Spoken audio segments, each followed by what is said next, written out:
پھر اس طرح سے اگر ہم دیکھیں تو تائیوان میں بھی یو ایس اے کی انٹرفیئرنس ہے.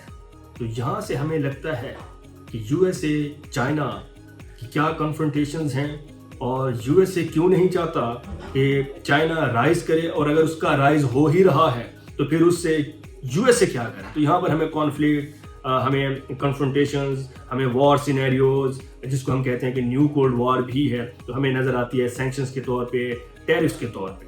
مگر اب سوال یہ ہے کہ ایریاز آف کمپٹیشن کیا ہیں U S A and China کے.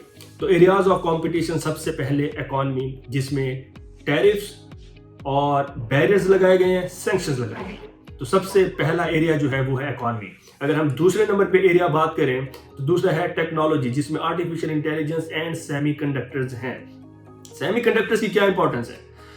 سیمی کنڈکٹرز اتنے امپورٹنٹ ہیں کیونکہ یہ جو سیمی کنڈکٹرز ہیں یہ تائیوان سے پروڈیوس ہوتے ہیں, تائیوان ان کو بناتا ہے, جس کو ہم کہتے ہیں Taiwan manufacturing semi conductors, TMSC.